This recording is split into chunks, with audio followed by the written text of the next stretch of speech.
गणेशाय नमः। नमस्कार, मेरे YouTube चैनल श्रद्धा में आप सभी लोगों का हार्दिक स्वागत है। आप सभी लोगों को अक्षय तृतीया की ढेरों शुभकामनाएं।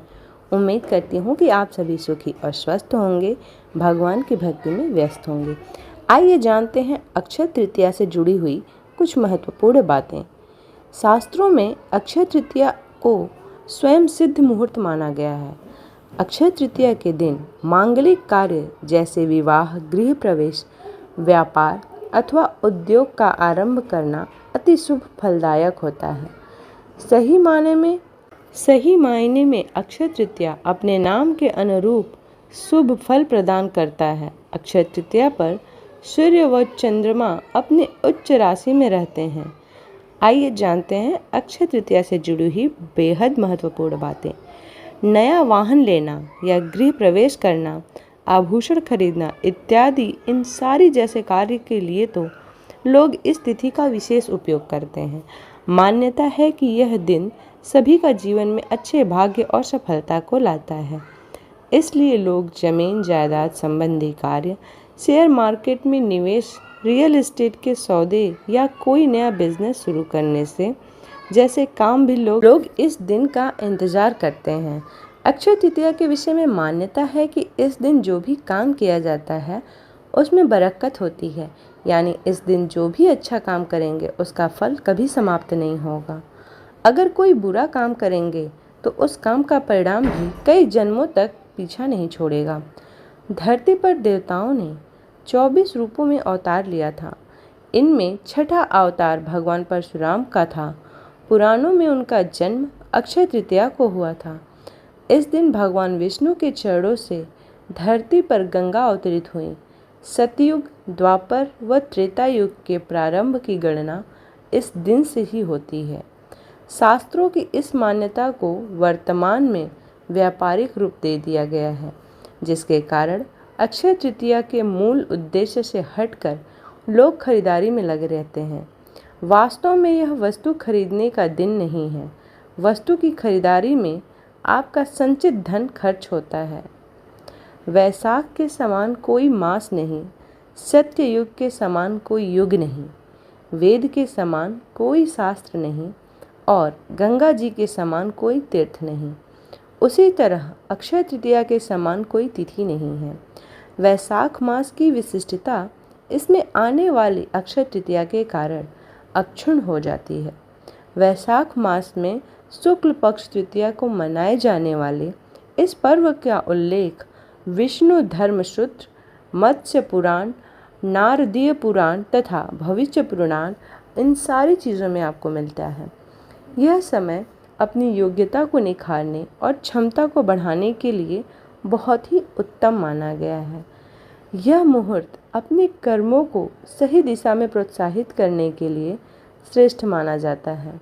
शायद यही मुख्य कारण है कि इस काल को दान इत्यादि के लिए सबसे अच्छा माना जाता है। वैशाख मास में शुक्ल पक्ष की तृतीया को आखा तीज के रूप में मनाया जाता है। भारतीय जनमानस यह अक्षय तीज के नाम से प्रसिद्ध है। पुराणों के अनुसार इस दिन सूर्योदय से पूर्व उठकर स्नान, दान, जप, स्वाध्याय आदि करना शुभ फलदायी माना जाता है। इस तिथि में किए गए शुभ कार्य फल का क्षय नहीं होता। इसको सतयुग के आरंभ की तिथि से ही माना जाता है। इसको सतयुग के आरंभ की तिथि भी मानी जाती है, इसलिए इसे कृतयुगादि तिथि भी कहते हैं। यदि इस दिन रविवार हो तो यह सर्वाधिक शुभ और पुण्यदायी होने के साथ साथ अक्षय प्रभाव रखने वाला भी हो जाता है। मत्स्य पुराण के अनुसार अक्षय तृतीया के दिन अक्षत, पुष्प, दीप आदि द्वारा भगवान विष्णु की आराधना करने से विष्णु भगवान की विशेष कृपा प्राप्त होती है तथा संतान भी अक्षय बनी रहती है। दीन दुखियों की सेवा करना, वस्त्र आदि का दान करना और शुभ कर्म के ओर अग्रसर रहते हुए मन वचन अपने कर्म से अपने मनुष्य धर्म का पालन करना ही अक्षय तृतीया पर्व की सार्थकता है। कलयुग के नकारात्मक प्रभाव से बचने के लिए इस दिन भगवान विष्णु की उपासना करके दान करना चाहिए। ऐसा करने से निश्चय ही अगले जन्म में समृद्धि, ऐश्वर्य व सुख की प्राप्ति होती है। भविष्य पुराण के एक प्रसंग के अनुसार साकल नगर रहने वाले एक वाणिक नामक धर्मात्मा अक्षय तृतीया के दिन पूर्ण श्रद्धा भाव से स्नान, ध्यान व दान कर्म किया करता था, जबकि उसकी पत्नी उसको मना करती थी। मृत्यु के बाद किए गए दान पुण्य के प्रभाव से वाणिक द्वारिका नगरी में सर्वसुख संपन्न राजा के रूप में अवतरित हुआ। इस दिन पवित्र नदियों में स्नान कर सामर्थ्य अनुसार जल, अनाज, गन्ना, दही, सत्तू, फल, सुराही, हाथ से बने पंखे, वस्त्र आदि का दान करना बहुत ही महत्वपूर्ण माना जाता है। यदि अक्षय तृतीया रोहिणी नक्षत्र को आए तो इस दिवस की महत्ता हजारों गुना बढ़ जाती है। ऐसी मान्यता है कि किसानों में यह लोक विश्वास है कि यदि इस तिथि में चंद्रमा के अस्त होते समय रोहिणी आगे होगी तो फसल के लिए यह अच्छा होगा, और यदि पीछे होगी तो उपज अच्छी नहीं होगी। अक्षय तृतीया के दिन आशीर्वाद बेहद तीव्र फलदायक माना जाता है। भविष्य पुराण के अनुसार इस तिथि की गणना युग आदि तिथियों में होती है। सतयुग, त्रेता युग और कलयुग का आरंभ इसी तिथि के हुआ था और इसी तिथि को द्वापर युग समाप्त हुआ था। रेणुका के पुत्र परशुराम और ब्रह्मा जी के पुत्र अक्षय कुमार का प्राकट्य इसी दिन हुआ था। इस दिन श्वेत पुष्पों से पूजन कल्याणकारी माना जाता है। धन और भौतिक वस्तुओं की प्राप्ति तथा उन्नति के लिए इस दिन का विशेष महत्व है। धन प्राप्ति के मंत्र, अनुष्ठान व उपासना बेहद प्रभावी होते हैं। स्वर्ण, रजत, आभूषण, वस्त्र, वाहन और संपत्ति के क्रय के लिए मान्यताओं ने इस दिन को विशेष बताया और बनाया है। बिना पंचांग देखे इस दिन को श्रेष्ठ मुहूर्तों में शुमार किया जाता है।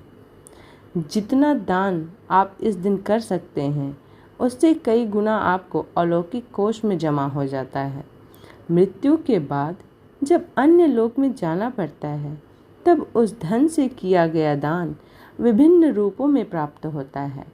पुनर्जन्म लेकर जब धरती पर आते हैं तब भी उस कोष में जमा धन के कारण धरती पर भौतिक सुख एवं वैभव प्राप्त होता है। इस दिन स्वर्ण, भूमि, पंखा, जल, सत्तू, जौ, छाता, वस्त्र कुछ भी दान कर सकते हैं।